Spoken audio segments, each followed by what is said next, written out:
No, go away. Oh, that was a bit too low there. Let me just lift it up. Okay.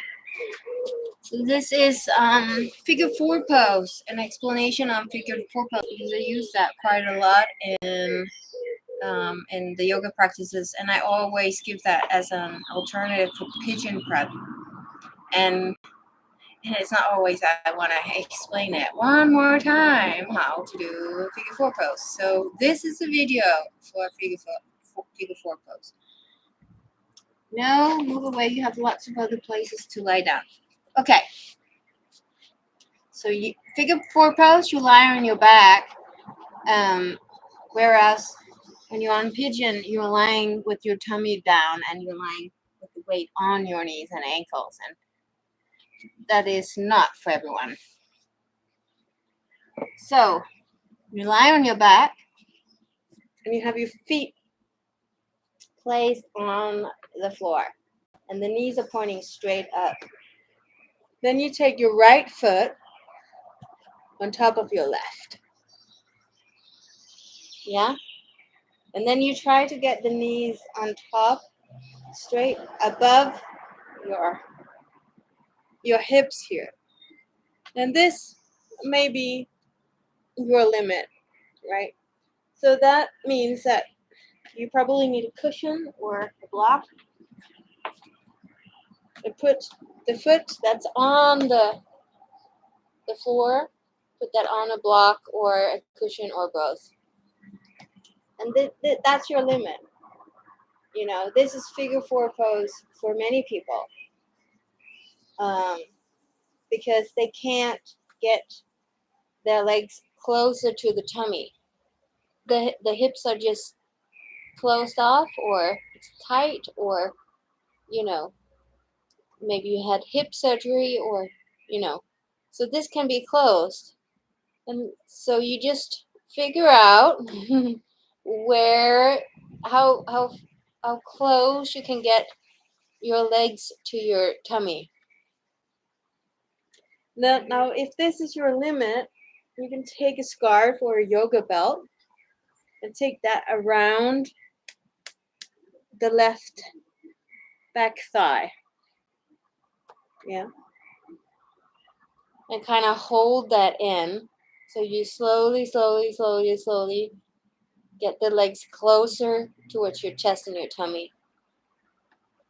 And this is perfect for many people. Yeah. You also have some people that just cannot even lift their foot off the mat. And that's just how it is. You know? But you can still perform figure 4 pose and take care of yourself, right? So this may be your limit. And here you try to get the bent knee, the right foot, the right leg, the one that's on top of your left. You try to get that away so you open up the hip. And this may also be where you are at. We want to have the spine nice and long when we're lying down in figure 4 pose. But because some people just cannot do that, you can put a block just slightly under the tailbones or the lower back as a way to help to get the legs up. I don't recommend this because it's too heavy on the sacrum and the lower back. I really don't recommend this, but this could be helpful for some. But try to just lie flat on your back. Push the sacrum down into the ground. And this is your limit. This is where you stop. Some of us, we can reach with our hands the back thigh. This pose is also called threading the needle through. Some people call it that. It's also another pose, so it can be confusing. That means that you put your one hand in the hole that you just created, right? So you have space in here like a triangle, and you can put your arm through and then grab the left hamstring, back side of the thigh. And some of us, we can do that. Yeah. Then you use your elbow on the right to kind of push the right leg away.